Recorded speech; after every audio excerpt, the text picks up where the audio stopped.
everyone, and welcome back to another episode of Coffin Talk, Interviews with the Living, a weekly podcast that explores how our views on death affect the way we live our life. And this is the third attempt at a video podcast, and it is so far so good. So for those of you who join us every week, you'll notice the audio is substantially better this week. The video is substantially better. Everything's good. Very happy, and that means that I can welcome our next guest, David Auge, to the show. Hi, David. How's it going? Great. Nice to meet you, Mike. Awesome. And you're in the field of environmental management, and you're on a mission to transform the humanities approach to looking at sustainability issues. You speak at environmental and business conferences, and you've invested numerous hours of practice and research into the areas of how to best communicate sustainability. You're also a certified sustainable development professional, energy manager, and hazardous material manager. You're also a registered professional engineer and LEED accredited professional. I understand some of that, not all of that. We'll get into it. But what I do love is sustainability. I'm from Berkeley, California, so I'm all about the ecosystem and doing what we can. So I'd actually love to start with our traditional question and then jump into the subject. But how old are you? Where did you grow up? And what generation, if any, do you consider yourself a member of? Okay. Well, I'm 63. See, I grew up in Denver, Colorado. So that opportunity allowed me to be in and out of the mountains a lot. I actually traced most of my roots back to Aspen and Breckenridge. So it's in those two areas. And let's see, I'd have to be in the baby boomer generation. And that's where you'd most likely put me. Cool. Awesome. Yeah. And I've been to Denver a few times in Colorado. It's definitely one of the, if not the most beautiful park and recreation states here in America. I'm in Arizona, so we're kind of in that boat. But I wanted to ask you a very specific question because I have been increasingly irritated throughout my lifetime with the misdirection of the conversation about the environment. So when I was a child, we just talked about the environment. We said, like, don't pollute, save water, sustainability. These terms were simple. Then the creepy, like, nefarious term global warming came in, and then it was, if it's warmer, why is it colder? And, all this distracting. So then they changed the term to climate change. And now it's okay, but there's scientists who get paid to lie about climate change. I'm actually on board with the scientists get paid to lie about things. I don't mind that argument. What I do mind is all of this is ignoring what I think is the most prominent issue, which is our environment is important. It's obviously polluted beyond any normal level. It's obviously a man-made cause pollution. And we can't eat fish out of most of the rivers in my country, United States of America. So that's kind of where I want to start this conversation is how do you deal with what I call the distracting conversation of climate change when really you're concentrating on sustainability? I'm assuming that happens to you. It does. Usually in my particular role, I find myself trying to come up with a conversation so you put sustainability into a perspective that can be discussed intelligently as opposed to emotionally. And that's usually where what you're talking about tends to breed. It breeds an emotional response that shuts down the possibility of a further discussion, like you mentioned, the humanities, where we can put a larger box around exactly what we're talking about and what we want to sustain. And so how do you define sustainability? Like, what's your quickest, and it's okay if it's a longer definition, but. Sure. That's a good question. Sustainability, it's a normative term. A normative term is a term that describes something else, like beautiful. It's either more or less beautiful, more or less sustainable. What we've done in many ways, is we've created confusion by changing the normative term into more of a exact prescriptive term. That creates frustration in many people's eyes about what is sustainable, why be sustainable. The approach that I'm trying to bring to the table, though, is to get that opened up, to get the concept of sustainability back into its normative understanding, so that we can get back to a grasping of the issue on a spectrum, if you would, of understanding. And that's what I'm attempting to do by telling stories and bringing to the table two communities, insect communities, that we can analyze from a perspective that hopefully ratchets down some of the emotionalism that this issue usually prompts. I love it. I absolutely love that because while I'm human and I'm emotional like anyone else, I am emotional about environmentalism as I refer to just this overall arching topic, but I'm totally aware of like superlative language, normatives, and like what you're describing. And I do agree that there's like just something off with in my lifetime a lack of respect for like what your goal is and what our all shared goal should be. I think my question to kind of keep things at a much larger level, because I want to get more nuanced, especially into insects. I really am excited to ask you about that. But Right. a lot of the other emotional arguments, but also I kind of validate this argument is it's not like America can just stop polluting and be sustainable, and then the rest of the world can keep doing whatever it wants to. Like the world is a world, but we still have nationalism, and even international contracts don't really work. There's tons of international law is just at best a work in progress. I'll be very nice and call it that. So how do you address that? Like, who are you trying to reach? Like the heads of states of every country? Like, how do you see this working out? Well, you're trying to reach a younger generation, and I think I begin my book with that understanding. Is the fact that you have to figure out what are you going to sustain. Many times it comes down to raw materials, and I think that's where, if you've had a chance to look at my book, I try and bring that to the surface. In that you can turn this into merely a grasping after that aspect of sustainability, where we miss a larger picture. Have you heard of mimesis and poiesis? They're philosophical terms that have to deal with the way we observe what's around us. Let me give you Only some the first background. one, not the second one. Okay. The terms refer to two different ways of thinking about the world. A mimetic view regards the world as having a given order and a given meaning, and thus sees human beings as required to discover that meaning and then conform themselves to it. Poiesis, by way of contrast, sees the world as just so much raw material out of which meaning and purpose can be created by the individual. The poetic effort, the poiesis portion of that contrast, is where most of us in the West have gone. So it's merely a gathering, a measuring, a putting our arms around the raw materials, missing the aspect that hopefully my looking at bees and looking at honey and looking at locusts can bring to the surface. We need to look at it from what's already out there that is sustainable, so that we can perhaps get this argument from being an argument to something where we can learn from it. Awesome. And I'm a novelist, so I'm not a nonfiction writer like you are. By the way, I should have mentioned this at the beginning of the interview. There, we have a notes section on the podcast, and there will be a direct link to buy your book and everything. So, Great, thank you. please, for everyone listening, I would just like to say that orally in case someone's listening. But as a novelist, my second novel I ever wrote in 2011 was about all the bees in the world dying, and then what happens after that. I Mhm. was not joking, but I also wasn't really like super serious about it. I had just like heard it, and then kept having dreams about this happening. Then later, I started hearing like scary things about like bee populations declining, whether it's cell phone towers, and all these theories and stuff. So my first question to you directly about the insect world is the bee population declining internationally still, and is that a problem?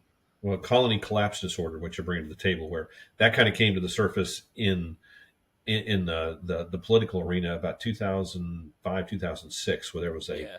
30 to 60% mortality of many of the hives being managed, and you're having written a book about this, by a lot of the larger operations in California as they moved across the United States.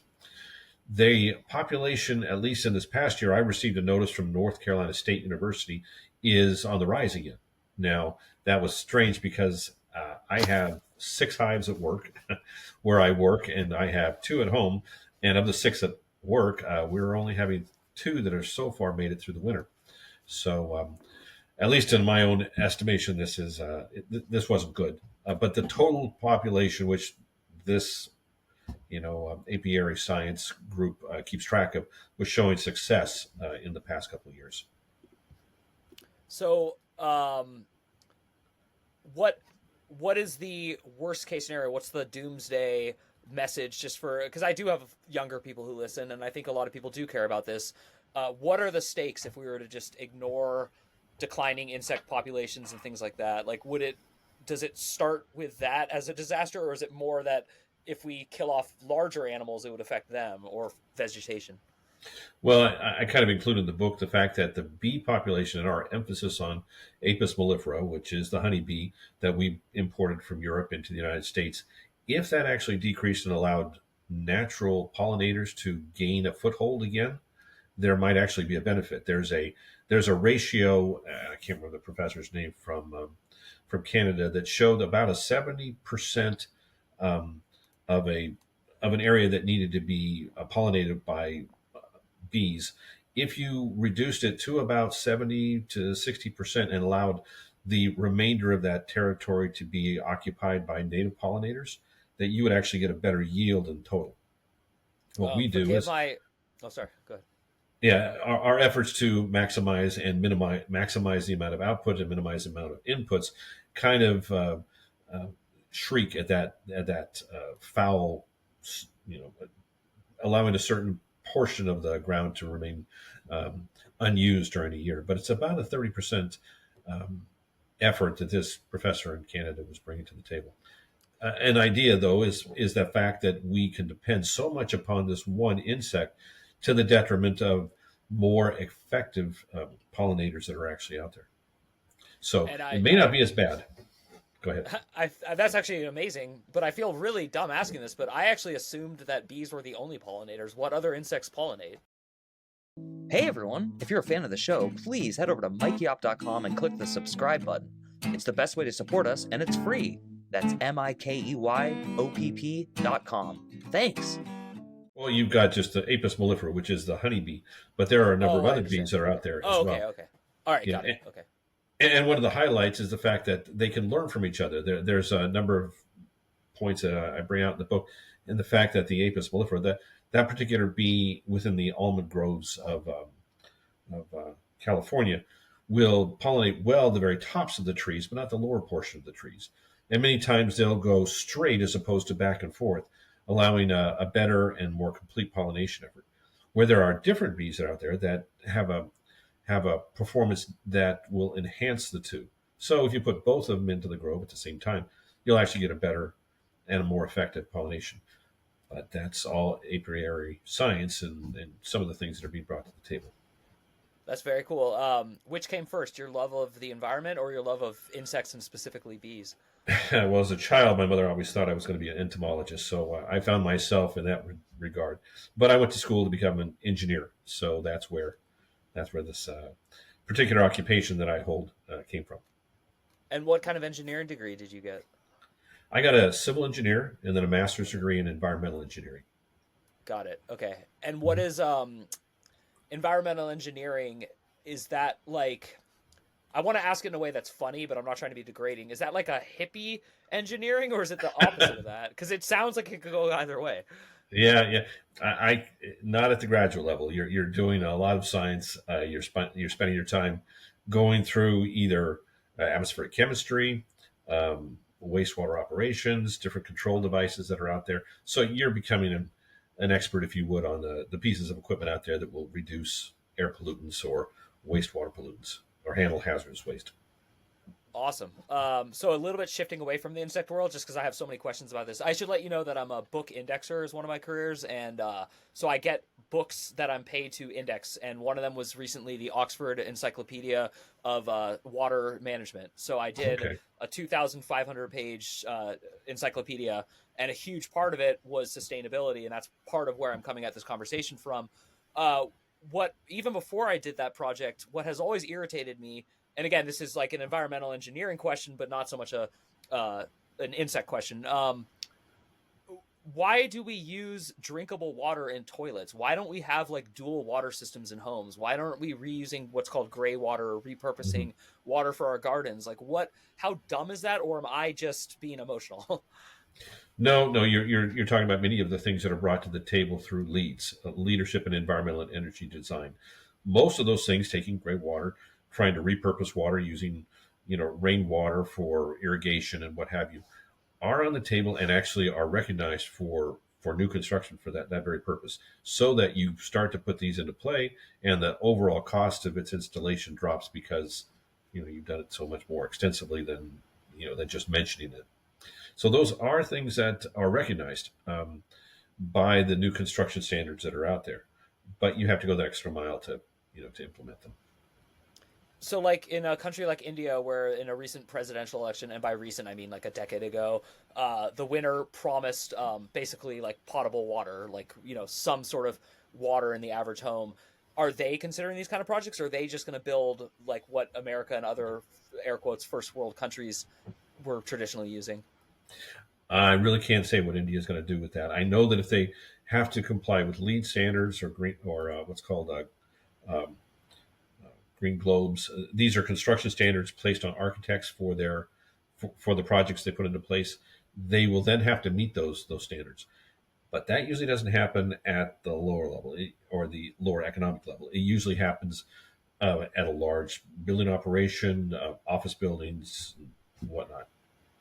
That makes sense. And again, I'm asking like exploratory questions because I'm dying to know if there's any sort of cohesion globally, if there's any like real uh, energetic effort for people to come together either as companies or corporations. Because what I fear, and this is my next question for you, is like, what are the stakes in your opinion? Like Thomas Malthus famously mispredicted like what was going to happen with the food population, and every time Right. someone keeps predicting, we just keep having this, oh, you're Thomas Malthus and you're wrong.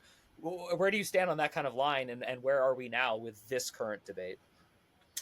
Well, there's a number of paradoxes out there. I mean, you're probably talking about the invisible hand paradox, and most people say that seems to haunt efforts.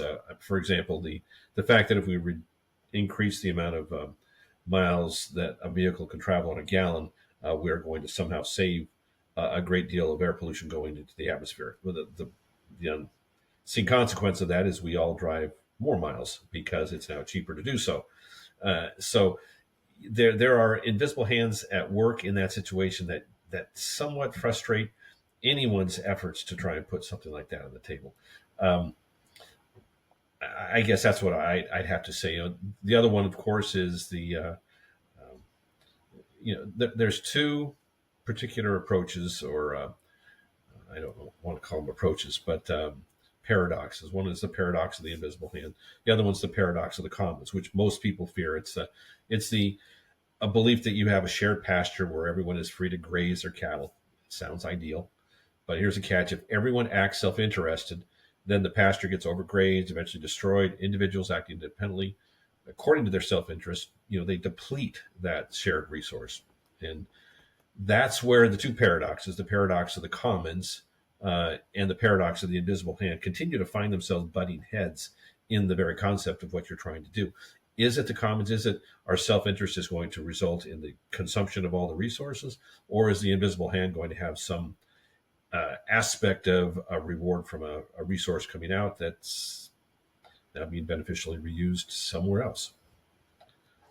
That's not a good answer, Mike, but I mean, that's about what Well, I'd say. if you had a good answer, you'd be like lead emperor of the world. So it's kind of. I'm not expecting a miracle here. I am. You're Yeah. clearly an expert. You're very intelligent, and you're also articulate, which is the third and often missing link with academics who want to speak to regular folks. So Mhm. I always appreciate an author who has the scientific background because it really is a skill. Like Richard Feynman was a brilliant example of that. He was able to like articulate very weighty concepts for an average layperson. And kind of on that subject, I uh, I do want you to speak to like um, the overall like goals of food production in your eyes. So I'm not asking what is popular and what other scientists say, but like, do you feel like we can support a growing population with a mix of animals and vegetation? Do you think we should be switching to more factory farming or less? Like what? Because I hear very very compelling and yet completely disagreeing and contradicting studies about like if everyone went vegan, for example, the earth couldn't support that. We don't have enough space to grow all those vegetables. And then I hear things like, well, the CO2 emissions from cows are doing this, chicken farms are better. So like what do you feel like would be best for the world if you were like this grand emperor and you could wave a wand? Well, one of the things that is brought to the table in the book has to do with desert locusts being a tremendously powerful protein source. And in comparison with a lot of the meat sources that we have out there, it's about 60 to 70% by weight protein. So that particular resource, at which we will not consume, but much of the other rest of the world will, brings novel ideas to the table about food sources that we haven't even explored. Primarily because there's a yuck factor about it. Anybody eating bugs sounds like I don't think I want to do that with them. So we find ourselves pushing those things to the side.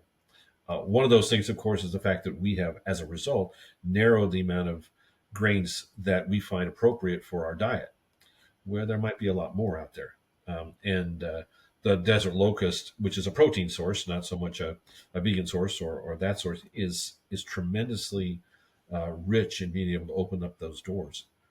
And there have been certain farms out there attempting to get the locust to, as a farm, be a resource to different communities. It's got about the same amount of protein, if not beyond that, of a shrimp, and that opportunity could open the door for a lot of other things too. That's awesome. One more doomsday type question, and then I'm going to switch to the metaphysical side of life and kind of get into your actual philosophies about life and death and how it applies to your career and your field. Okay. But are we overfishing the oceans too much to that even if we stopped, we're just like screwed at this point? Like, what is going on with overfishing? You mentioned shrimp, and I have again.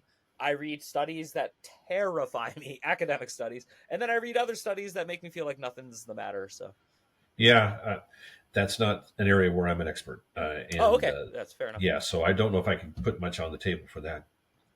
No, that's okay. I just figured if maybe in your master's programs and stuff if it came up, but I don't want to put pressure on you to talk outside of your field because that's actually a quality I deeply respect. So, Yeah, yeah. Okay, so we've kind of covered sustainability. We got a little bit into like as a child what you were interested in. So I yeah. am more curious about your path to this field, but since we're talking about like some ethical issues such as telling people what they can do, how to share space, what they can and shouldn't eat, and all these other things, but we're also talking about like bees, like growing bees and farming bees, and then whether or not we farm animals specifically to eat them or to use them as tools, and all these things. So I'm kind of curious. I want to ask you the standard question of the podcast, which is, what do you think happens when we die? But I'm going to add a little nuance for you. Do you think that also happens to animals and insects, which are obviously animals? Um, you mean the ceasing of their existence? Well, I want to know, metaphysically speaking, what do you think is going to happen to you when you die? Like, meaning, there's a Christian popular conception. You're going to go to a place where St. Peter checks a book, and then you get in through the gates, or you're going down south to a place called hell. That's, and obviously a storybook type answer that I'm not predicting you're going to give me, but that would be one such example. So, what is your philosophy? What do you actually think? And I'm not asking like with science behind you, just what do you think is going to happen when you die? Well, you have to probably go back to even the title of the book that I wrote, "Man's Search for Sustainability." It parallels Viktor Frankl's book, "Man's Search for Meaning." And in Awesome. his "Man's Search for Meaning," of course, he says there's three reasons why those individuals in those concentration camps in World War II continued for one more day. And the first one, of course, in their motivation was that they had someone that they felt they needed to hold, to hug, to touch before this life ended. The second one is they felt within them they had either music to be sung, a painting to be painted, a book to be written. There was some motivation that was driving them to do that one more day to sustain. And the third part, which he spends a lot of his time on, has to deal with that there's a bigger picture here. There's a why for the suffering that he and these other individuals in the infirmary, where he spent most of his time in these concentration camps, had to work. Why did they continue to want to live another day, knowing that everything around them wanted them dead? And because of that pressure on them to make that decision, there was a wonderful opportunity for him as a neurologist, psychologist, to see that there was something beyond. There was a why question that they hadn't answered, but they knew it was bigger than just another piece of bread for the next day, or because my heart seems to continue beating, I need to continue to push forward. All of those things kind of brought to the table his logotherapy, his understanding that the purpose in life is the answer to the question of why of this life. And so, do you think when you die, your consciousness will go on? Do you feel like you are eternal and you'll keep existing? It, yeah, I do personally believe that that's the grasp that I have. I'm kind of in line with what Viktor Frankl says, that why there's got to be a story bigger than just eat, drink, and be merry, for tomorrow we will die. There's got to be something beyond that. And do you think that animals all across the board have a similar sense of consciousness and a similar imperative, or do you think they're very different from humans? Well, that's one of the things he brings out in the book, A Man's Search for Meaning. And I found also kind of parallel to the book on sustainability. There is an instinctual drive for their existence. And of course, there is mass extinction. I mean, you mentioned the colony collapse disorder, where it appears as if all these bees all of a sudden committed suicide. You know, they just flew off into the wild blue yonder and all died on a leaf somewhere. But there doesn't seem to be, in the overall arching of looking at these things, a grasping of a purpose beyond that instinctual drive which has been driven into their DNA. But we have that. We have something different than that. That's very cool. Can you point to a moment in your life where you felt something that is just inexplainable, like what we're talking about? Felt something that was inexplainable. That Yeah, have you had a deep moment that made you really reflect that there's just something going on that's not that we're not going to understand here? um, well, there's always the grasping of difficult situations you find yourself in. That like there's no atheist in a foxhole is a way to do that. That type of situation. When I was in the military, having experiences there, there are certain times where you just say, "Is this it? Is this going to be the end?" And kind of a feeling, if it is, then that's it. But I mean, at the same time, a feeling, no, I don't think this is it. I don't think this is the closure. That's really fascinating because I actually was just talking to my wife about that 2 days ago. That like every time I get sick, like real sick, you know how it is. Like once you get over 40, getting sick isn't a huge deal, but it's a little different. Like there's a part of you that kind of is like, well, what is this going to lead to? Right. And I told her, I said, there's always just this moment where I check in and I just like, nah, this isn't the one. So it's Yeah. interesting because Yeah. um, I do have this weird feeling that like they've done studies like people get all their affairs in order and pack everything up and like for some reason hire a life insurance contract without even telling their spouse and then they pass away like a week later from natural causes. So Yeah. it kind of seems like you're in that camp. Yeah. Yeah, Yeah. I think so. that's cool. Yeah, I was helping a So friend actually just recently move some things out of a house that had been sold into a barn. Actually, his mother-in-law owned. And as we opened up the door to move these items in there, there was a headstone, her headstone, already purchased with the name, her date of birth, the dash line, and of course no date of death. And I thought, what? This is unusual. I've not seen people purchase. And he was rather frank. He says, well, there's some people that are really frugal, and my mother-in-law is one of them. She's got everything planned. So I said, I don't think I'm going to ever buy a headstone, stick it into a barn, and just wait for the fateful day. yeah, it's interesting. Having children, it's like I want to take care of them, but I don't want to like burden them, and so it is kind Yeah. of in the back of my mind. Like I've heard friends, their parents suddenly passed away, and they're in a funeral home, and the person's upselling them. Just like, or oh really? You're gonna get the cheapest coffin? Well, why do you offer one that's that price? Like what? It just, yeah, that's interesting. Let's close on something like metaphysical and kind of interesting. What is something about animals or insects that that you've learned about that you think humans should or could take as a gesture or something that we could like do better that they do? Okay. Well, my book breaks up stress, work allocation, decisions, communication, and kind of contrasts the different insect populations and communities. There is the ability to make a decision that the bees have that is rather fascinating.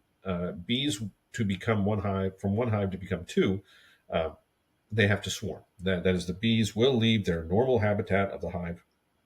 Approximately 60% plus a queen will go to a tree branch somewhere, and they'll spend about 24 to 48, maybe 72 hours there making a decision of their new home. In the period of time they're making that decision, there is a dance happening on the outside of that ball of bees where you've heard of the dance that tells them where the honey is and or where the pollen and nectar is. Well, that's actually happening on that ball of bees that's waiting to find its new home. Well, that dance is where these foragers who have now become scouts have found a new home and are coming back to make the decision. The decision of which is listened to by the rest of the bees in that group, and primarily by the queen as well, is communicated by the intensity of the dance, the length of the dance. And in that debate, they're slowly communicating and debating which one's the best. Now, over time, they're leaking information. The amount of intensity of which that dance occurs decreases. And as it decreases, the intensity of that what's being communicated decreases with it. So that eventually there's one bee out there who believes he's got the or she's got the best operation to go to that is going to convince the rest, who will then, a portion of them will go and check it out and come back. So that eventually the decision's being made. What I find something that the human population can learn from in this thing is that the leakage of information occurs without the animosity of, well, I'm sorry you didn't choose my operation. You're just an idiot because I really do have the best home. They've been able to leak it so that the decision based upon this interaction doesn't leave people out of the picture, and usually is the best decision that they could possibly make. Well, David Auge, thank you so much for coming on our show. It's been Sure. absolutely a pleasure to get to know you.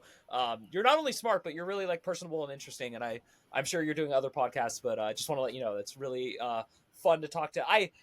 I wish I was a scientist. I wish I had the brain for engineering. I don't. I was in a fraternity in college. Every single one in it was an engineer. I was the literature major. So I'm used to hanging out with people like smarter than me. And I love it. I just love like learning from people like you. So thank you. There will be a note for how to find your book, but is there anything else you'd like to talk about before you leave? Is there any message you have for our audience?